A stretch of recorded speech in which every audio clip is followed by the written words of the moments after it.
आप इतने परेशान क्यों दिखाई देते हैं? परेशान तो रहूंगा ना पार्वती, आखिर एक बेटी का बाप जो ठहरा। पार्वती, अब उसके हाथ पीले करने का समय आ गया है। पर हमारी आनंदी तो अभी सिर्फ 9 साल की है। अभी तो उसके पढ़ने, लिखने और खेलने कूदने के दिन हैं। देख पार्वती, लड़कियां पराया धन होती है और जितना जल्दी इन्हें घर से विदा कर दे उतना अच्छा है। कल से आनंद की पढ़ाई लिखाई बंद।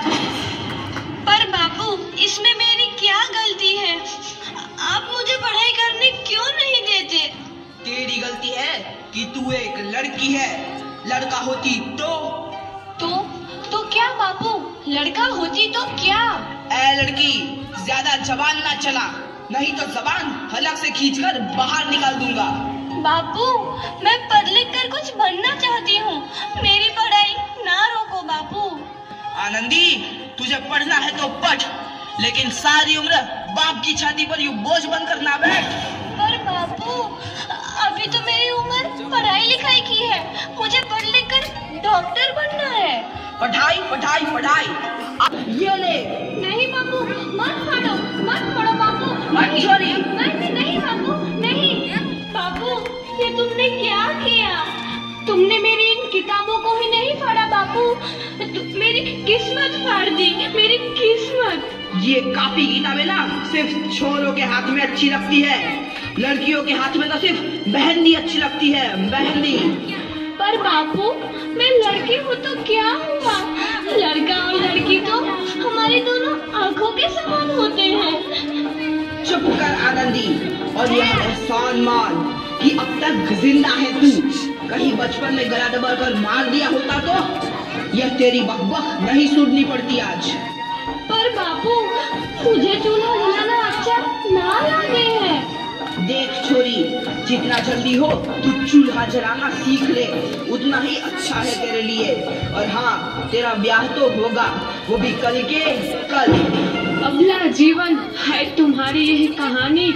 आंचल में है दूध और आंखों में है पानी। मुझे माफ कर दे बेटी, तेरे बापू के जिद के आगे मेरी एक न चलेगी। माफ कर दे बेटी, मुझे माफ कर दे। मात्र 9 वर्ष की छोटी उम्र में आनंदी का विवाह गोपाल राव जोशी से हो गया। बाल विवाह एक सामाजिक कुरीति है और इस कुप्रथा का शिकार होना पड़ा आनंदी को। 5 वर्ष बाद आनंदी 14 साल की हो गई है। और यही तुम्हारे अपराध के लिए प्रायश्चित भी है।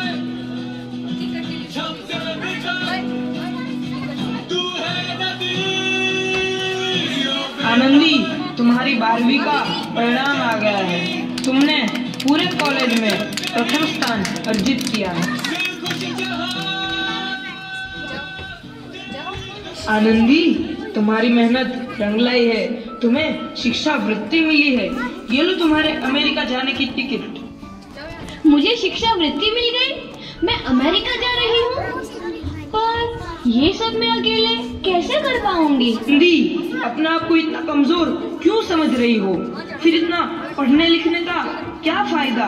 तुम अभी गवार की गवार नहीं हूँ मैं अब गवार।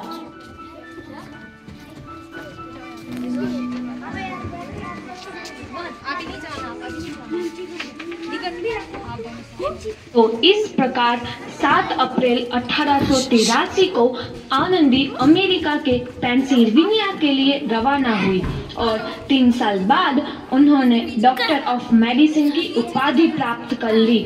इधर आनंदी के पिता की तबीयत बहुत खराब है। आगे क्या होता है देखते हैं। अब मेरे जाने का समय आ चुका है। अब मैं नहीं बचूंगा। ऐसा मत बोलो। शहर के सिटी हॉस्पिटल में अमेरिका से डिग्री लेकर कोई बड़ा डॉक्टर आया है। एक बार वहाँ चलकर दिखा लेते हैं। हाँ, सही बोला भैया। कम से कम दिल को तसल्ली तो मिल जाएगी। हाँ, चलो चलो जल्दी हॉस्पिटल चलते हैं।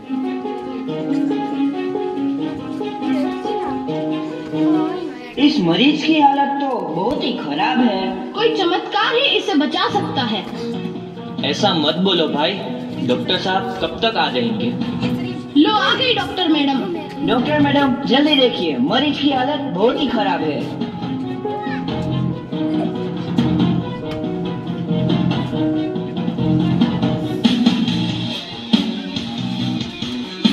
अब आप बिल्कुल ठीक हैं। मौत के मुंह से आपको बचाया है डॉक्टर मैडम ने। डॉक्टर साहब ने मुझे बचा लिया। मुझे मिलना है डॉक्टर साहब से। डॉक्टर साहब नहीं, डॉक्टर मैडम बोलो। डॉक्टर मैडम, उन्होंने ही तुम्हें जीवन दान दिया है। लो आ गई डॉक्टर मैडम, मिल लो उनसे। डॉक्टर मैडम, आपका बहुत बहुत धन्यवाद। आपने मेरी जान बचाई। इसके बदले में मैं गरीब भला आपको क्या दे सकता हूँ? वचन चाहिए मुझे कि कभी ये नहीं कहोगे कि लड़कियाँ कुछ नहीं कर सकती। वचन? ये कैसा वचन? अरे श्यामलाल, तुमने पहचाना नहीं? तुम्हारी बेटी आनंदी। आनंदी? मेरी बेटी आनंदी डॉक्टर?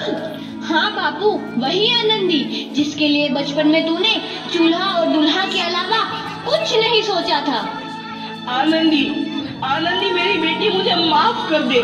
मैं तेरा गुनहगार हूँ बेटी। नहीं नहीं बापू, वही आनंदी जिसके हाथ पीले करके तुम उसकी सारी जिंदगी काला कर देना चाहते थे। माफ कर दे मुझे मेरी बच्ची, माफ कर दे। मैं तेरा अपराधी हूँ मेरी बच्ची, माफ कर दे। नहीं बापू, मैंने तो तेरा एहसान चुकाया है। याद है ना अपना एहसान जो बचपन में तुमने मुझ पर किया था? ताने सुना सुना कर जीते जी मार डाला था मुझको। अब बोल, और किस किस को मारेगा? आनंदी बेटी, मुझे माफ कर दे मेरी बच्ची, मैं तेरा गुनहगार हूँ। बापू, आपने ही तो बोला था किताबें सिर्फ बेटों के हाथ में अच्छी लगती है, बेटियों के हाथ में तो सिर्फ मेहंदी। बेटों और बेटियों में फर्क करना दो आंखों में फर्क करने समान है। एक का पढ़ना और दूसरे का ना पढ़ना सामाजिक अंधकार है बापू, सामाजिक अंधकार। उपकार मांगता हूँ मैं तुझ जैसी बेटी का, जिसने सारी उम्र मुझसे कुछ ना मांगा तो सिर्फ बराबरी का दर्जा। वरना सच तो यह है कि मैं तेरी माफी के लायक भी ना हूँ।